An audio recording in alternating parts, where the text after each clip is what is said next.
إن الحمد لله نحمده ونستعينه ونستغفره ونعوذ بالله من شرور أنفسنا ومن سيئات أعمالنا من يهده الله فلا مضل له ومن يضلل فلا هادي له وأشهد أن لا إله إلا الله وحده لا شريك له وأشهد أن محمدا عبده ورسوله يا أيها الذين آمنوا اتقوا الله حق تقاته ولا تموتن إلا وأنتم مسلمون يا أيها الناس اتقوا ربكم الذي خلقكم من نفس واحدة وخلق منها زوجها وبث منهما رجالا كثيرا ونساء واتقوا الله الذي تساءلون به والأرحام إن الله كان عليكم رقيبا يا أيها الذين آمنوا اتقوا الله وقولوا قولا سديدا يصلح لكم أعمالكم ويغفر لكم ذنوبكم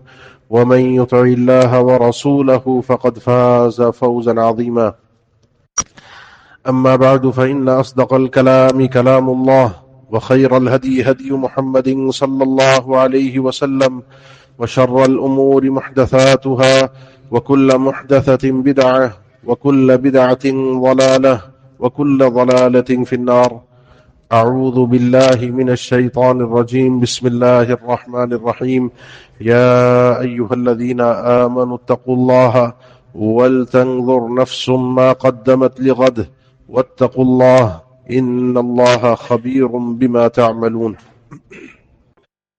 اللہ کے نبی صلی اللہ تعالی علیہ وسلم نے اپنے بڑے ہی مقرب اور پیارے صحابی سیدنا ابو ذر رضی اللہ تعالی عنہ، جو انتہائی ورع اور تقوی، اخلاص، دنیا کی بے رغبتی ان کی زندگی کی نمایاں خصوصیات رہی ہیں، ان کو آپ صلی اللہ علیہ وسلم نے تنہائیوں میں، اکیلے میں کافی نصیحتیں کی ہیں، کئی باتیں سمجھائی ہیں، کئی آپس کی باتیں، راز کی باتیں ان سے ذکر کی ہیں۔ ایک موقع پر یہ خود فرماتے ہیں، اللہ کے نبی صلی اللہ علیہ وسلم نے مجھے 3 نصیحتیں فرمائیں میرا نام لے کر، ابو ذر کہہ کے۔ یہ حدیث جامع ترمذی میں اور مسند احمد میں ہے اور حدیث صحیح ہے۔ آپ صلی اللہ علیہ وسلم نے ارشاد فرمایا کہ اتق اللہ حیثما کنت واتبع السیئۃ الحسنۃ تمحها وخالق الناس بخلق حسن۔ یہ 3 باتیں آج آپ کے سامنے بیان کرنی ہے۔ پہلی چیز، جس اللہ نے مجھے پیدا کیا ہے، جو میرا خالق ہے، اس کے ساتھ میرے تعلق کی بنیاد کیا ہوتی ہے، طریقہ کیا ہوتا ہے؟ نماز، روزہ، زکوٰۃ، حج، دعائیں، ذکر و اذکار، قرآن کی تلاوت، یہ اکثر لوگ کرتے ہیں، اکثر مسلمان یہ کرتے ہیں۔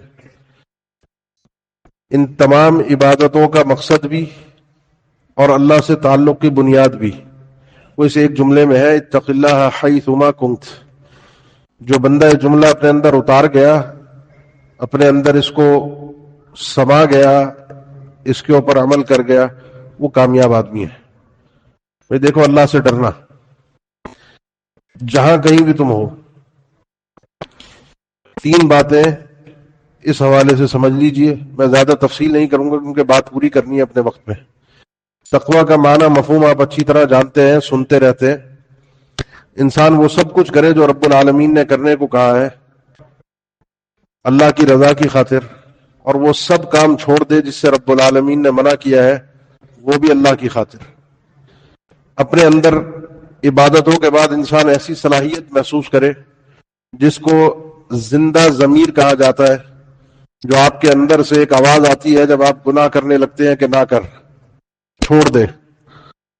آپ کو نیکی کے وقت پر پیچھے رہنے اور نیکی نہ کرتے ہوئے آپ کو اندر سے آواز آتی ہے، اٹھ جا، یہ نیکی کا وقت ہے، یہ اس خیر کے کام کا وقت ہے۔ اگر یہ صلاحیت آپ اپنے اندر، اپنے دل میں سے آنے والی اس آواز کو محسوس کرتے ہیں، اس کا معنی یہ ہے کہ تقویٰ آپ کے اندر موجود ہے۔ اللہ کے نبی صلی اللہ علیہ وسلم نے یہی اشارہ کیا تھا دل کی طرف کہ تقویٰ یہاں ہے۔ اندر سے آواز آتی ہے، یہ نیکی کا وقت ہے، نیکی کر ڈال، یہ گناہ کا وقت ہے، برائی کا وقت ہے، بچ جا۔ زیادہ تفصیل کے بجائے میں آپ کو 2 باتیں جو اس حدیث کے اندر بیان ہوئی ہیں وہ مختصر الفاظ میں سمجھا دوں۔ تقوی میں آپ کے سامنے متقی آپ میرے سامنے متقی، یہ تقوی نہیں ہے. میں آپ کے سامنے نیک آپ میرے سامنے نیک، آپ میرے سامنے پاک باز میں آپ کے سامنے پاک باز، یہ نیکی تقوی کا معیار بارگاہ الہی میں قابل قبول نہیں ہوتا. دو چیزیں ہیں جو تقوی کے اندر آپ ڈال دیں گے تو آپ تقوی کی مٹھاس کو محسوس کریں گے. ایک چیز اسی حدیث میں بیان ہوئی ہے کہ جہاں کہیں بھی ہو، اور جہاں کہیں سے مراد یہ ہے کہ یہ اصل انسان کا اندر اصلیت اس کی حقیقت نکل کے باہر آتی ہے جب وہ بالکل تنہا ہوتا ہے. اور لوگ بتاتے ہیں نا کہ انسان کے 3 روپ ہوتے ہیں. ایک روپ وہ ہے جو میں ابھی آپ کے سامنے ہوں، آپ میرے سامنے. ایک روپ وہ ہے جو میں اپنے گھر والوں کے سامنے ہوں، ماں باپ بہن بھائی بیوی بچے. اور میری اصلیت وہ ہے جس وقت میں بالکل تنہائی میں ہوں، وہ میری حقیقت ہے، کیونکہ اس وقت مجھے کوئی نہیں دیکھ رہا سوائے رب العالمین کے. تو اس حدیث میں بیان ہوا ہے کہ وہاں پر بھی ڈرنا، لوگوں کے سامنے بھی ڈرنا. اس کا اور جو بندہ اپنی تنہائی میں اپنے رب کو سمجھتا ہے، اللہ کے نبی صلی اللہ علیہ وسلم نے سیدنا معاذ سے فرمایا تھا جیسے کسی ہیبت والی شخصیت بڑے آدمی سے انسان اس کے روب اور دبدبے میں اس کے سامنے آواز اونچی نہیں کرتا، اس طریقے سے اپنے رب کے سامنے ادب سے پیش آیا کرو. وہ جو تنہائی میں انسان یہ سمجھتا ہے کہ اب مجھے کوئی نہیں دیکھ رہا سوائے میرے رب کے، اور اس وقت وہ کسی گناہ سے رک جاتا ہے، یہ آدمی کامل تقوی والا ہے، کیونکہ اتق اللہ حیثما کنت اس نے اپنے اندر اتار دیا ہے. سیدنا عبداللہ ابن عمر کا مشہور واقعہ ہے نا، ایک سفر میں تھے، طویل واقعہ ہے. ایک بکریوں کے چروائے کو دیکھا، سیاہ فام تھا، کالا رنگ تھا. اس سے کہا ایک بکری مجھے بیچ دو. اس نے کہا میری نہیں ہے، میرے مالک کی ہے، میں چرانے کے لیے آیا ہوں، میں غلام ہوں. سیدنا عبداللہ ابن عمر نے ایک امتحان لیا، کہا بیچ دو، پیسے لے لو. مالک کو جا کر کہنا کہ بکری بھیڑیا کھا گیا. جیسے ہمارے یہاں کاروبار میں ہم اگر کسی کے پاس ملازم ہے، کسی نے ہم پر بھروسہ کیا ہے، تو اس کو چونا لگانا ہمارے بائیں ہاتھ کا کام ہوتا ہے. کس طریقے سے اس کو ٹھگنا ہے، بے وقوف بنانا ہے، اس سے پیسے ایٹنے ہیں. حالانکہ میں اس کا ملازم ہوں، اس کے پاس کام کر رہا ہوں، اپنے کام کی اجرت لے رہا ہوں. اس کے کام میں نقص پیدا کرنا، اس کے کام میں خلل پیدا کرنا، پیسوں کے اعتبار سے اس کو بیوقوف بنانا، اور اس کو اپنی مہارت سمجھنا، اپنی فنکاری سمجھنا، اور یہ سمجھنا میرے پاس پیسہ زیادہ ہو گیا، میرا یہ کام حل ہو جائے گا. اللہ کی قسم اس پیسے میں 1 روپے کی برکت نہیں ہوتی، بلکہ انسان کو اور نقصان جھیلنا پڑتا ہے.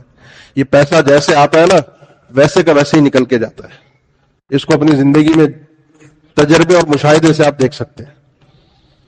اس شخص نے کہا میں مالک کو تو یہ کہہ دوں کہ بکری بھیڑیا آگے کھا گیا، این اللہ، اللہ کو کیا جواب دوں گا؟ اللہ کہاں ہے؟ اللہ تو دیکھ رہا ہے.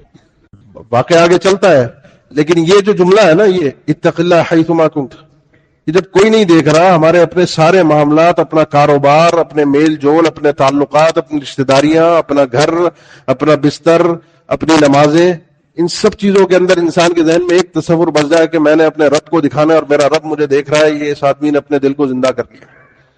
لمبی چوڑی ریاضتوں کی ضرورت نہیں پڑتی، بہت لمبے چلے کاٹنے کی ضرورت نہیں پڑتی. انسان کو صرف یہ تصور اپنے دل میں پیدا کر کے چند چیزوں کو رب العالمین کی خاطر چھوڑنا پڑتا ہے، دنیا کے فائدوں کو، ظاہری فائدوں کو، جس کے مطابق رب العالمین کی بارگاہ میں وہ شخص اس قابل بن جاتا ہے کہ اللہ تعالیٰ اس کو اپنے قریب کر لیتا ہے اور اس کو پھر گناہوں سے محفوظ رکھتا ہے. جو حدیث میں اللہ کے نبی نے بیان فرمایا کہ بلکہ اللہ رب العالمین کا فرمان ہے، یہ حدیث قدسی ہے، لا یزال عبدی یتقرب الی بالنوافل، بندہ میری طرف آنے کی کوشش کرتا رہتا ہے، جستجو میں رہتا ہے، اور وہ چاہتا رہتا ہے حتی احببتہ، وہ نوافل اضافی عبادات کر کر کے میں اس سے محبت کر لیتا ہوں، میں اس کو اپنے قریب کر لیتا ہوں.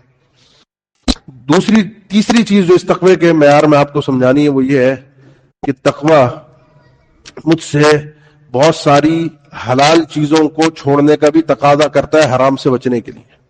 یہ تقوی کا ایک اعلیٰ ترین مرتبہ ہے جس کو ورع کے نام سے تعبیر کیا گیا ہے، جس میں سیدنا حسن فرماتے ہیں کہ انسان اس وقت تک متقین کے درجے پر فائز نہیں ہو سکتا، یعنی اس کو یہ کہا جائے متقی آدمی ہے، بلکہ پہلے لوگوں کا ذکر کیا کہ پچھلی ہماری جو اقوام گزری ہے، صحابہ کرام، یہ لوگ جو تھے، شخصیات جو تھیں، ان میں بندہ تقوی کے مرتبے تک پہنچتا ہی اس وقت تھا حتی ترکوا کثیرا من الحلال مخافۃ الحرام، حرام سے بچنے کے لیے وہ کئی حلال چیزوں کو بھی چھوڑ دیا کرتے تھے جس میں شکوک اور شبہات ہوتے تھے.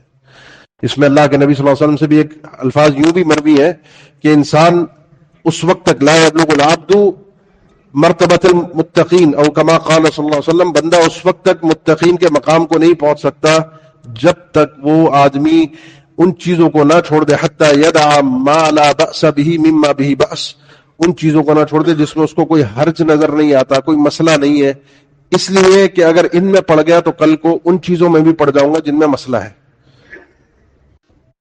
چھالیاں کھانے کے بعد انسان گٹکے پر بھی آتا ہے، گٹکا کھانے کے بعد انسان سگریٹ پر بھی آتا ہے، سگریٹ کے بعد اور بڑے بڑے آج کل تو نئے نئے نشے آ گئے جن کے نام بھی ہمیں نہیں پتا، ہماری نسلیں ان کو جھیل رہی ہیں. آغاز چھالیہ سے ہوتا ہے، انسان یہاں رک جائے تو اگلا قدم آگے بڑھتا نہیں ہے. یہ انسان کے اندر تقوی کی صلاحیت پیدا کرنے کا راستہ ہے، طریقہ ہے. یہ تین چیزیں جس انسان کے اندر پیدا ہو جائے وہ اس جملے کو اپنے اندر اتارنے والا بن جاتا ہے، اتق اللہ حیث ما کنت. یہ اللہ کے نبی نے اپنے پیارے صحابی کو تلقین کی تھی. پھر بھی کوئی ایسا نہیں ہے ہم میں سے کہ جس سے غلطی نہ ہو، گناہ نہ ہو. متقی آدمی سے بھی گناہ ہو جاتے ہیں، اللہ کے نیک بندے بھی غلطی کر بیٹھتے ہیں اور پلٹ کے بھی وہی آتے ہیں.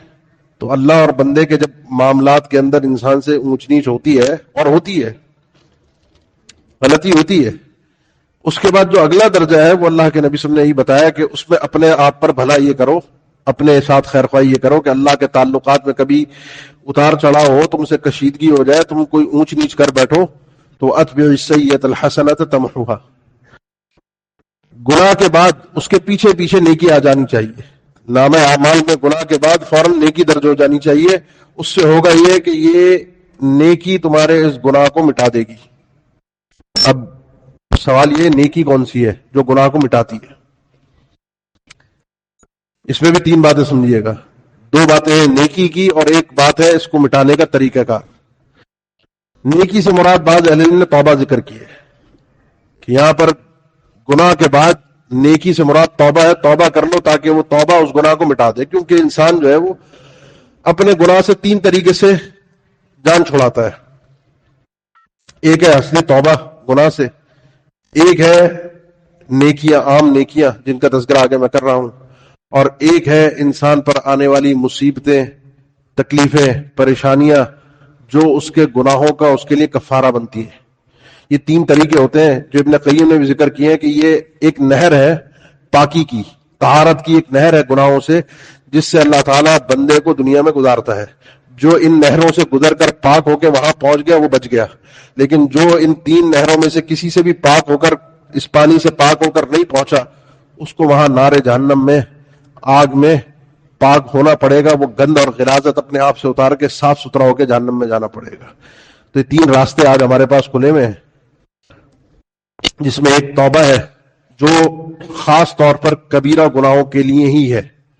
کبیرہ گناہ جو ہوتے ہیں، جو بڑے بڑے گناہ ہوتے ہیں، کبائر، جن کے حوالے سے ہمیں معرفت ہونا بہت ضروری ہے. شر کی معرفت، گناہوں کی معرفت، گناہوں کی پہچان، غلطی کیا ہے، بارگاہ الہی میں کب مجرم تصور ہوں گا، ان چیزوں کا جاننا ہم پر فرض ہے. امام ذہبی رحمہ اللہ نے پوری ایک کتاب لکھ ڈالی الکبائر کے نام سے، 72 گناہ بڑے بڑے اس کے اندر دلائل کے ساتھ پیش کیے، بڑے بڑے گناہ ہیں جس کا آغاز شرک اور کفر سے ہوتا ہے، اور پھر وہ تفصیل کے ساتھ قرآن و حدیث کی آیات اور احادیث کے ساتھ وہ پیش کرتے جاتے ہیں کہ یہ بڑے بڑے گناہ ہیں. ان کے لیے بندے کو معافی مانگنی پڑتی ہے، اللہ سے سچی معافی.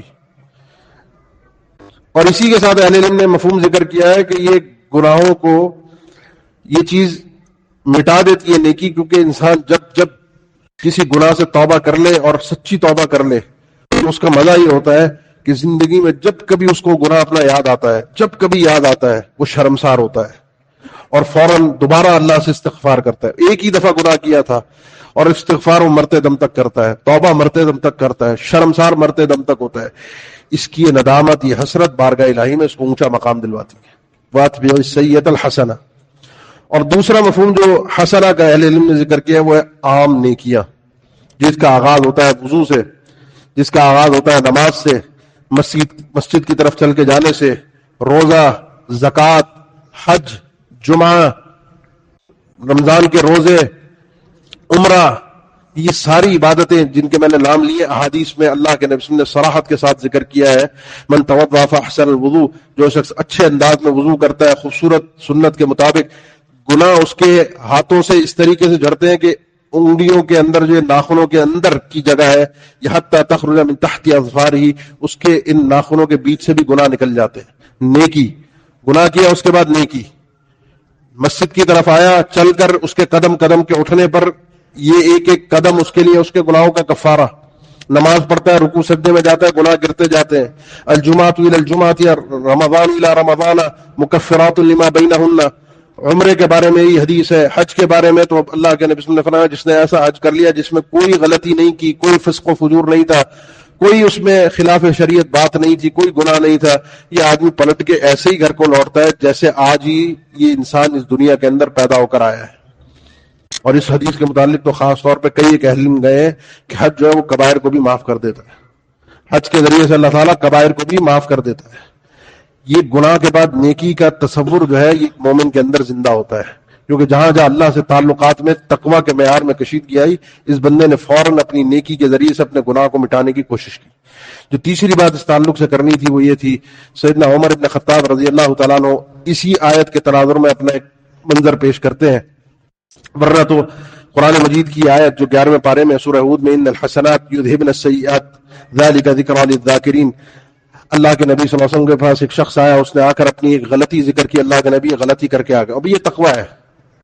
تقویٰ یہی ہے کہ غلطی کے بعد احساس آ جائے بندے میں، اور چاہتا تو چھپ کر انسان اپنے گھر کی تنہائی میں اپنی توبہ کر لیتا، لیکن آیا کہ کوئی کفارہ ہے، کوئی سزا ہے، کوئی حد ہے، کوئی مجھے کچھ کرنا ہے، کوئی مجھے سزا ملے گی تو میں اپنے آپ کو پیش کر دوں. یہ تقویٰ ہے. آپ صلی اللہ علیہ وسلم نے اس کی غلطی سنی اور خاموشی اختیار کی. نماز پڑھی بعض روایات میں، اور بعض روایات میں اللہ کے نبی صلی اللہ علیہ وسلم نے فرمایا اس کو یہ آیت تلاوت کر کے کہ ان الحسنات یذہبن السیئات، کہ یہ جو نیکیاں ہوتی ہیں جو تم نے ہمارے ساتھ نماز پڑھی، تمہاری اس نماز پڑھنے کی وجہ سے اللہ تعالیٰ نے تمہاری اس خطا کو ختم کر دیا، مٹا دیا. ایک شخص نے پوچھا اللہ کے نبی یہ جو بات آپ نے اس کو کہی ہے کیا یہ اسی شخص کے لیے ہے؟ آپ نے فرمایا بل للناس کافہ، اللہ کا قانون ساری انسانیت کے لیے. جو گناہ کے بعد نیکی کرے گا وہ نیکی اس کے گناہ کو ختم کر دے گی، ہضم کر دے گی، مٹا دے گی. سیدنا عمر جو اپنا مسئلہ پیش کرتے ہیں وہ یہ تھا، صلح حدیبیہ کے موقع پر اللہ کے نبی صلی اللہ علیہ وسلم کے پاس گئے کہ جو شرطیں طے ہوئی ہیں صلح نامہ میں یہ میری سمجھ میں نہیں آ رہی. کیا ہم سچے نہیں ہیں، حق پر نہیں ہیں؟ کیا آپ اللہ کے رسول نہیں ہیں؟ کیا اگر ہم آج ان سے لڑتے ہیں، ان کا مقابلہ کرتے ہیں، پہلے 3 دفعہ کھلے عام ان سے لڑے ہیں، ان کو ذلیل کروایا ہے اللہ نے ہمارے ہاتھوں، کیا اللہ ہماری اب مدد نہیں کرے گا؟ اللہ کے نبی صلی اللہ علیہ وسلم نے کہا میں اللہ کا رسول بھی ہوں، اللہ ہماری مدد بھی کرے گا، جو میں کر رہا ہوں وہ درست ہے. یہ جو شرطیں طے ہو رہی ہیں ان پر اعتراض نہ کرو، یہ بات یاد رکھو میں نے اللہ کے رسول ہونے کی حیثیت سے ان شرطوں کو قبول کیا ہے. سیدنا ابوبکر کے پاس گئے کہ ایک آواز سے 2 آواز مل جائے، اللہ کے نبی صلی اللہ علیہ وسلم کے پاس آئے کیونکہ بات سمجھ میں آ نہیں رہی. ہم پورے دبے ہوئے مرعوب پیش ہوئے ہیں ان شرطوں کے اندر. ہمیں عمرہ نہیں کرنے دیا جا رہا، آئے ہم عمرہ کرنے کے لیے. بیت اللہ کسی کے باپ کی ملکیت تھوڑی ہے. اور علم نے اس مسئلے کو ذکر کیا کہ بیت اللہ حدود حرم کے اندر خاص طور پر جو حرم مکی کا جو یہ حصہ ہے جہاں نماز ہوتی ہے، مطاف اور مسجد حرام، یہ کسی کی ذاتی ملکیت نہیں ہے، نہ کسی حکومت کی نہ کسی فرد کی. انتظام چلانے کے لیے رب العالمین کسی کو عطا کر دے، ملکیت کسی کی نہیں ہے. یہ ہمیشہ اسی نے اللہ کے نبی صلی اللہ علیہ وسلم نے عبد مناف سے فرمایا تھا صلح اپنا فتح مکہ کے بعد کہ تم بیت اللہ کے رکھوالے ہو، یہ بیت اللہ کبھی بھی بند نہیں ہوگا. دن کے 24 گھنٹے میں کوئی شخص کسی بھی لمحے آ کر اگر طواف کرتا ہے یا 2 رکعت پڑھتا ہے، منع کرنے کی اجازت نہیں ہے کسی کو بھی. بیت اللہ کا خصوصی حکم ہے. اللہ کے نبی ہمیں جانے نہیں دیا جا رہا. سیدنا ابوبکر کے پاس پہنچے، وہی سوالات اور وہی جوابات ان کو وہاں سے بھی ملے. اب گھبرا گئے کہ یہ جو میں نے جس اسلوب میں اللہ کے نبی صلی اللہ علیہ وسلم سے بات کی ہے طریقہ صحیح نہیں تھا. اور یہ جذبات ہوتے ہیں ہمارے نوجوان بھائی دین کی غیرت میں. یہ دین کی غیرت جو ہے، جذبات جو ہے اچھے ہوتے ہیں، لیکن جب یہ اللہ کے نبی صلی اللہ علیہ وسلم کے طریقے کے مطابق ہوں. جب بھی یہ جذبات دینی اللہ کے نبی صلی اللہ علیہ وسلم کے طریقے سے ہٹتے ہیں، شیطان ایسا انگلیوں پر نچاتا ہے کہ بندے کو پتہ بھی نہیں چلتا کہ کب وہ اسلام کے نام پر اسلام کا نام خراب کر رہا ہے. پتہ بھی نہیں چلتا بندے کو. ایسے لمحے کے اندر شیطان پھر کھیلتا ہے بندے کے ساتھ. اس لیے اپنے جذبات کو ہمیشہ شریعت کے تابع رکھیے. اللہ کے نبی صلی اللہ علیہ وسلم سے بات ہو گئی، سیدنا ابوبکر سے بات ہو گئی. کہتے ہیں آگے میں بڑھا، اب واپسی کا سفر تھا اور میں آگے آگے بھاگ رہا تھا کیونکہ مجھے پتا تھا سیرت ابن ہشام میں واقعہ مذکور ہے کہ پیچھے اب کوئی نہ کوئی آیت میرے بارے میں ضرور نازل ہوگی جس میں میرا یہ منافقانہ کردار پیش کیا جائے گا اور بتایا جائے گا کہ عمر جو ہے وہ اہل اسلام میں سے نہیں ہے، کیونکہ میں نے جو جرت کی ہے یہ طریقہ مناسب نہیں تھا۔ اور پھر اچانک مجھے آواز بھی آئی کہ عمر، اللہ کے نبی صلی اللہ علیہ وسلم تمہیں بلا رہے ہیں، آپ پر وحی نازل ہوئی ہے۔ کہتے ہیں اور میری جان اپنے حلق تک آ گئی، واپس آیا، اللہ کے نبی صلی اللہ علیہ وسلم تک پہنچا، آپ صلی اللہ علیہ وسلم نے کہا عمر خوش ہو جاؤ، اللہ تعالیٰ نے اس صلح کے بعد یہ آیت نازل فرمائی ہے انا فتحنا لک فتحا مبینا۔ الغرض اس واقعے سے ہٹ کر وہ آگے کہتے ہیں میں نے اللہ کے نبی صلی اللہ علیہ وسلم سے جس یہ جو باتیں کی تھیں اپنے اس مسئلے کو ختم کرنے کے لیے، پھر میں نے بڑے روزے بھی رکھے نفلی، غلام بھی آزاد کیے، کئی صدقات بھی کیے، اپنی زندگی میں بڑے بڑے کارنامے کیے تاکہ اللہ تعالیٰ میری اس غلطی کو مٹا دے۔ حالانکہ اللہ کے نبی صلی اللہ علیہ وسلم نے ان کی اس غلطی کو غلطی تصور ہی نہیں کیا تھا، انہوں نے خود اپنی اس غلطی کو غلطی مانا۔ اور ایک مومن کی نشانی ہوتی ہے کہ وہ اپنے ہلکے سے معاملے کو بھی بہت بڑا تصور کرتا ہے، اپنے چھوٹے سے مسئلے کو بھی بہت بڑا گناہ مانتا ہے، ورنہ منافق جو ہے بڑی سے بڑی غلطی کو بھی دلائل کے ساتھ یہ ثابت کرنے کی کوشش کرتا ہے میں نے صحیح کیا ہے۔ تو بڑے بڑے کارنامے کیے کہ اللہ میری اس غلطی کو مٹا دے۔ اسی ضمن میں ابن تیمیہ رحمہ اللہ نے لکھا ہے کہ کسی شخص نے کبھی کسی پر ظلم کیا ہو، لوگوں پر ہم نے ظلم کیے ہوتے ہیں، کوئی رشتہ داروں پر، پڑوسیوں پر، کوئی تعلق داروں پر، کاروبار کے اندر میل جول میں کسی پر ظلم کیا ہو، اب اس ظلم سے معافی تلافی کا موقع نہیں رہا، وہ آدمی دنیا سے چلا گیا، یا وہ آدمی اب ہے کہاں پتہ نہیں ہے۔ اب انسان بعض اوقات انسان کو جا کے کوئی 70-80 کے پیڑے میں خیال آ ہی جاتا ہے کہ یار میں نے غلطی کی ہے، فلاں کے ساتھ بڑا ظلم کیا تھا، فلاں کا حق مارا تھا، اب وہ بندہ ہی نہیں مل رہا، کیا کرے؟ کہتا ہے اگر توبہ سچی ہے تو دو کام کر لے، باقی فیصلہ تو اللہ کے سپرد ہے۔ ایک اس بندے کے لیے استغفار کثرت سے کرے کہ اللہ اس بندے کو معاف کر دے، اور دوسرا اپنے نیکیوں میں اضافہ کرے، کیونکہ کل اگر حساب و کتاب میں ہوا عدل کا معاملہ تو نیکیاں اس کو دینی پڑیں گی، اتنی تو ہو کہ اس کے دینے کے بعد میری بخشش کے لیے بھی کچھ بچ جائے۔ تو اتبع السیئۃ الحسنۃ تمحوها، جب یہ نیکی کے بعد گناہ آتا ہے وہ اس کو محو کر دیتا ہے، مٹا دیتا ہے، ختم کر دیتا ہے۔ نام اعمال، محو کا مطلب یہ نام اعمال میں گناہ پھر موجود نہیں رہتا۔ یہ دو بڑی خوبصورت نصیحتیں تھیں جو اللہ کے اور بندے کے، اور پھر بندے کے اپنے ساتھ اپنی خیر خواہی کے لیے، اپنی کامیابی کے لیے آپ صلی اللہ علیہ وسلم نے سیدنا ابو ذر سے فرمائی تھی۔ اللہ تعالیٰ میں سمجھنے کی توفیق عطا فرمائے۔ اقول قولی ھذا واستغفر اللہ لی ولکم وآخر دعوانا الحمد للہ رب العالمین۔